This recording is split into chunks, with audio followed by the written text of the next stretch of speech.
Light बंद करो लो जी बोलना से तो बोलना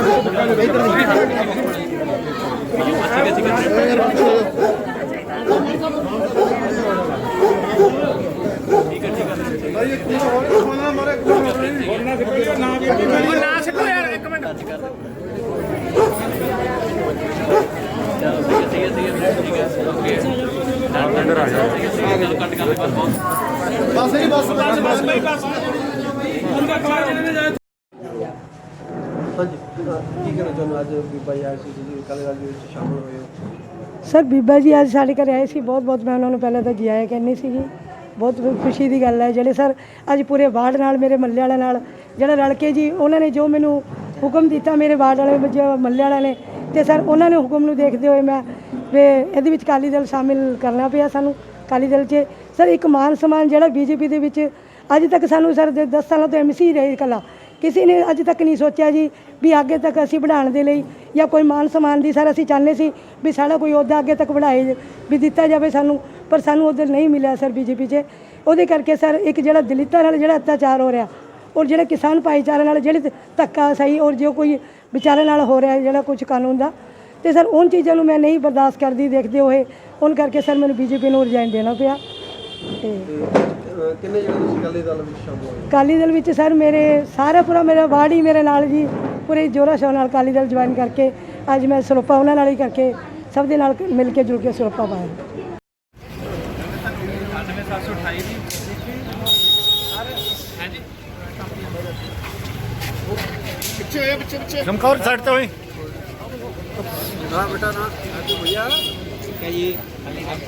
जी साडे विच शामिल होए ने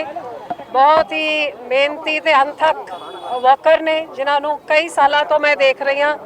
सारे प्रोग्रामां 'च भी अगे होके काम करते रहे लेकिन अपने इलाके की बहुत वधिया तरीके दे नाल इन्हां ने सेवा की है ते अज वो साडे विच शामिल होए ने। मैं इन्हां नूं जी आयां नूं समूह उन्हां दे सारी साथियां नूं अपने परिवार समेत सारियां नूं जी आयां नूं आखदी हां ते पार्टी विच पूरा इन्हां दा मान सत्कार बिल्कुल बरकरार रहूगा जिस तरह इन्हां नूं मान सत्कार मिलते रहा है अगे उस तो भी वध देण दी असीं कोशिश करांगे ते एक परिवार हुण वड्डा होया है ते मैं अंजना जी ते समूह उन्हां दे सारे साथियां दा बहुत बहुत मैं धन्नवाद करदी हां ते जी आयां नूं आखदी हां। भाई रेल ट्रैक किसानों ने खाली कर दिते हैं केंद्र के रेल रवैये दे करके किस तरह देख रहे हो? देखो बड़ी अफसोस की गल हैगी कि पिछले कई महीनों तो हुण पंजाब दे हालात लगातार जिस तरह बिगड़ते जा रहे ने जिहड़े खेती कानून करके आ सारा पंजाब 'च जिहड़े हालात होए ने ये कहानी कोई जून के महीने 'च जब ऑर्डीनेंस पास होए उस समय नहीं लेकिन शुरू हुई सी पिछले साल मई 2019 च जब इस सरकार की सलाह मंगी गई सी कि इहो जे कानून बन रहे ने ते सारे मुख मंत्रियों नूं बुलाया गया सी जिहदे विच कैप्टन साहब भी शामिल होए सी। अगली मीटिंग 'च वित्त मंत्री साहब नीति आयोग की मीटिंग वास्ते मुंबई गए सीगे तो लगातार उन्हां दे अफसर जाते रहे लेकिन जिस चीज़ की पैरवाई ते देख रेख उन्होंने जिस चीज़ नूं निकारना सी पिछले साल 2019 च उत्थे तो सहमति दे के आ गए जिहड़े कानून उन्होंने आप सूबे विच लागू कीते होए सी कांग्रेस सरकार के मैनीफेस्टो का हिस्सा सी उत्थे सहमति दे के जब केंद्र की सरकार ने वो कानून लागू किए तो लोगों में रोस पाया गया उस टाइम भी इस कांग्रेस सरकार ने कैप्टन साहब ने कोई कोशिश नहीं की कि दिल्ली जाके इन्हां कानूनों नूं पार्लीमेंट विच आउण तो पहले ऑर्डीनेंस नूं रोकिया जाए बल्कि मैं आ कह सकती हाँ कि जब मैनू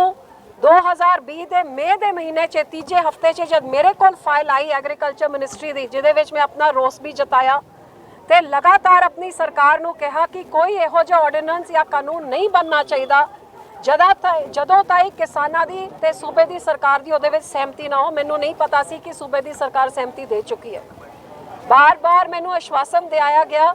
कि पार्लीमेंट में आने तो पहले किसानों के सारे शंके दूर कर दिते जाएंगे। लगातार किसानों की मुलाकात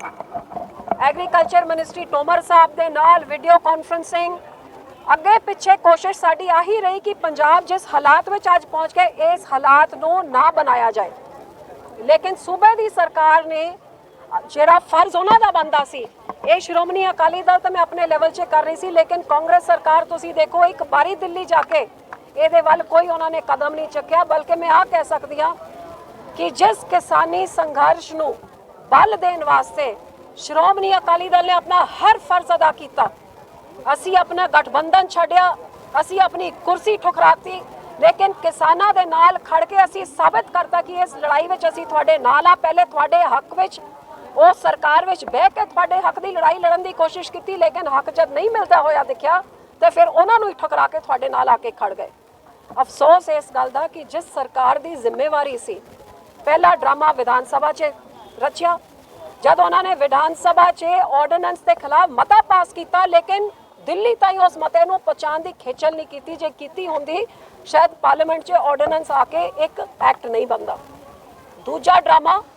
ਜਿਹੜੇ ਉਹਨਾਂ ਦੇ ਐਮਪੀਆਂ ਨੇ ਜਦ VOTING ਦਾ ਸਮੇਂ ਆਇਆ, ਭਾਵੇਂ ਉੱਥੇ ਬਟਨ ਵਾਲੀ VOTING ਨਹੀਂ ਸੀ ਲੇਕਿਨ ਆਵਾਜ਼ ਵਾਲੀ VOTING ਹੁੰਦੀ ਹੈ, ਕੋਈ ਬਿੱਲ VOTING ਤੋਂ ਬਿਨਾਂ ਪਾਸ ਨਹੀਂ ਹੋਤਾ, ਲੇਕਿਨ VOTING ਦੇ ਸਮੇਂ ਆਮ ਆਦਮੀ ਤੇ ਕਾਂਗਰਸ ਪਾਰਟੀ ਵਾਕਆਊਟ ਕਰਕੇ ਇੱਕ ਤਰ੍ਹਾਂ ਦੇ ਨਾਲ ਸਹਿਮਤੀ ਜਤਾਈ ਤੇ ਮਦਦ ਕੀਤੀ ਭਾਜਪਾ ਸਰਕਾਰ ਦੀ। ਤੇ ਤੀਜਾ ਡਰਾਮਾ ਰਚਿਆ ਗਿਆ ਜਿਹੜਾ ਹੁਣ ਵਿਧਾਨ ਸਭਾ 'ਚ ਕਿਹਾ ਕਿ ਅਸੀਂ ਇਸ ਕਾਨੂੰਨ ਨੂੰ ਰੱਦ ਕਰਦੇ ਹਾਂ। ਰੱਦ ਕੀ ਕੀਤਾ ਹੈ? ਰੱਦ ਤਾਂ ਕੁਝ ਕੀਤਾ ਹੀ ਨਹੀਂ, ਲੇਕਿਨ ਇਹ 'ਚ ਅਮੈਂਡਮੈਂਟ ਪਾਤੀ ਉਸ ਦਿੱਲੀ ਦੇ ਕਾਨੂੰਨ ਵਿੱਚ ਕਿ MSP ਤੋਂ ਘੱਟ ਕੋਈ ਝੋਨਾ ਤੇ ਕਣਕ ਖਰੀਦੂਗਾ ਤਾਂ 3 ਸਾਲ ਦੀ ਸਜ਼ਾ ਹੋਊਗੀ। MSP ਤੋਂ ਘੱਟ ਸਰਕਾਰ ਖਰੀਦੀ ਹੋਈ ਨਹੀਂ ਹੈਗੀ ਤੇ ਇਸ ਅਮੈਂਡਮੈਂਟ ਨੂੰ ਵੀ ਅੱਜ ਤਾਈਂ ਕਾਨੂੰਨ 'ਚ ਨਹੀਂ ਬਦਲਿਆ ਗਿਆ। ਸੋ ਹਰ ਪੱਖੋਂ ਲੋਕਾਂ ਨੂੰ ਕੱਲੇ ਗੁੰਮਰਾਹ ਕਰਨ ਦੀ ਕੋਸ਼ਿਸ਼ਾਂ ਕੀਤੀਆਂ ਜਾ ਰਹੀਆਂ ਨੇ। 10-15 ਦਿਨ ਪਹਿਲੇ ਐਲਾਨ ਕੀਤਾ ਸੀ 2 ਦਿਨਾਂ 'ਚ ਕੋਇਲਾ ਖਤਮ ਹੋ ਜਾਊਗਾ ਤੇ ਹਨੇਰਾ ਹੋ ਜਾਊਗਾ ਪੰਜਾਬ 'ਚ। ਦਿੱਲੀ ਵਿੱਚ ਇੱਕ ਤਮਾਸ਼ਾ ਦਾ ਰੂਪ 'ਚ ਦਿਖਾਵੇ ਦੇ ਧਰਨਾ ਕਰਕੇ ਆਏ, ਲੇਕਿਨ ਰੇਲ ਮੰਤਰੀ ਨੂੰ ਮਿਲਣ ਵਾਸਤੇ ਐਮਪੀਆਂ ਨੂੰ ਭੇਜਦਾ। ਹੁਣ ਐਮਪੀਆਂ ਦੀ ਕੀ ਸਟੇਟਸ ਹੁੰਦੀ ਹੈ ਜਿਹੜਾ ਸਰਕਾਰ ਦੇ ਵੱਲੋਂ ਕੀ ਆਸ਼ਵਾਸਨ ਦਿਲਾ ਸਕਦੇ ਆ? ਜਾ ਕੇ ਸਮਾਂ ਸੀਗਾ ਲੜਨ ਵਾਸਤੇ ਆਪਣੇ ਕਿਸਾਨ ਜਿਨ੍ਹਾਂ ਨੂੰ ਵਿਚਾਰਿਆਂ ਨੂੰ ਯੂਰੀਆ ਨਹੀਂ ਮਿਲ ਰਿਹਾ, ਜਿਨ੍ਹਾਂ ਨੂੰ DAP ਦੇ 100 ਰੁਪਏ ਵੱਧ ਪੈਸੇ ਦੇਣੇ ਪੈ ਰਹੇ ਨੇ, ਜਿਨ੍ਹਾਂ ਨੂੰ ਬਿਜਾਈ ਦੇ ਸਮੇਂ ਅੱਜ ਕੱਟ ਲੱਗ ਰਹੇ ਨੇ ਬਿਜਲੀ ਦੇ, ਜਿਨ੍ਹਾਂ ਨੂੰ ਇਹ ਸਾਰੀ ਦਿੱਕਤਾਂ ਆ ਰਹੀਆਂ ਨੇ, ਉਹਨਾਂ ਦੀ ਆਵਾਜ਼ ਬਣ ਕੇ ਮੁੱਖ ਮੰਤਰੀ ਨੂੰ ਦਿੱਲੀ ਜਾ ਕੇ ਰੇਲ ਮੰਤਰੀ ਦੇ ਸਾਹਮਣੇ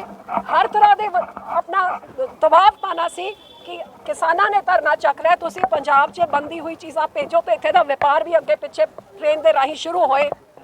ਲੇਕਿਨ ਆਹ ਕੁਝ ਨਹੀਂ ਕੀਤਾ। ਇੱਕ ਦਿਖਾਵੇ ਦਾ ਧਰਨਾ ਕਰਕੇ ਮੁੱਖ ਮੰਤਰੀ ਸਾਹਿਬ ਵਾਪਸ ਆ ਗਏ। आज पंजाब 'ਚ अफसोस है कि एक फार्म हाउस वाली सरकार, दिखावे वाली सरकार, झूठे लारे ला के झूठी सौह करके लोगों को गुमराह करके आज आके बह गई है। तो पंजाब का जिन्ना बेड़ा करके आज व्यापार ठप है, दुकानदार दुखी है, किसान सड़कों से उतरा होया है। कोरोना की महामारी तो लोग अपने जान आप दे आप बचाई जा रहे हैं, सरकार कुछ नहीं कर रही। ये पंजाब के हालात कितनी देर इस तरह चल सकते हैं? ये सुती हुई सरकार को जगाने की लोड़ है। मैं उम्मीद करती हाँ ਹੁਣ MCA ਦੇ ਇਲੈਕਸ਼ਨ ਆਣਗੇ, ਪਹਿਲੇ ਤਾਂ ਲੋਕੀ ਠੋਕ ਕੇ ਇਹਨਾਂ ਨੂੰ ਜਵਾਬ ਦੱਸਣ ਕਿ ਇਹਨਾਂ ਨੇ ਕੀ ਵਿਕਾਸ ਕੀਤਾ ਹੈ, ਕੀ ਨਹੀਂ ਕੀਤਾ, ਪੰਜਾਬ ਦੇ ਕੀ ਹਾਲਾਤ ਕਰਤੇ ਨੇ। ਜਦ ਮੌਕਾ ਆਂਦਾ ਹੈ ਤੇ ਕਦੇ ਬਾਰਡਰ ਪਾਰ ਦੁਸ਼ਮਣਾਂ ਦੀ ਗੱਲ ਕਰਦੇ ਨੇ, ਨੂਰਾ ਕੁਸ਼ਤੀ ਕੇਂਦਰ ਦੀ ਸਰਕਾਰ ਨਾਲ ਕੈਪਟਨ ਸਾਹਿਬ ਖੇਲੀ ਜਾ ਰਹੇ ਨੇ। ਜਿਹੜੇ ਕਾਨੂੰਨ ਕੇਂਦਰ ਲਾਂਦੀ ਹੈ ਕੈਪਟਨ ਮੋਹਰ ਲਾ ਦਿੰਦਾ ਹੈ, ਦਿਖਾਵਾ ਕੁਝ ਹੋਰ ਕਰਦਾ ਹੈ ਤੇ ਉੱਥੇ ਸਹਿਮਤੀ ਆਪਣੀ ਆਪ ਜਤਾਈ ਜਾ ਰਹੇ ਨੇ। ਇਹ ਸਾਰਿਆਂ ਨੂੰ ਨਜ਼ਰ ਭਾਈ ਈਡੀ ਵੱਲੋਂ ਸੰਮਨ ਜਾਰੀ ਕੀਤੇ, ਰਣਿੰਦਰ ਨੂੰ ਈਡੀ ਵੱਲੋਂ ਸੰਮਨ ਜਾਰੀ ਕੀਤੇ। ਮੇਰੇ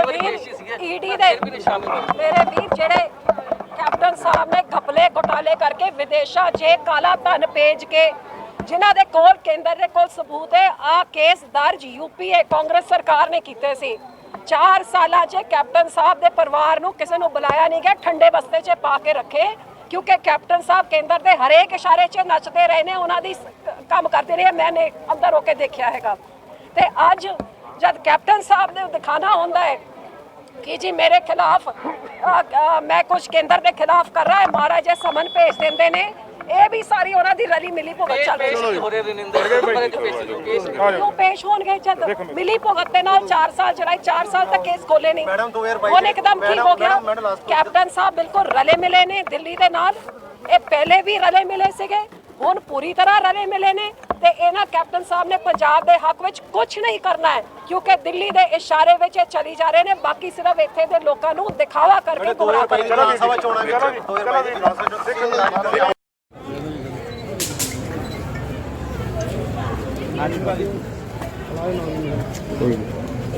ਭਾਈ ਉਹਦੇ ਯਾਰ ਇੱਕ ਵਾਰੀ ਡੱਬ ਲਓ।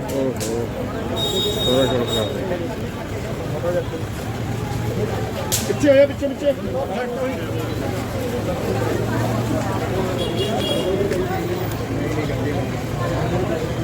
ਮਾਨਸਾ ਮਾਨਸਾ ਮਾਨਸਾ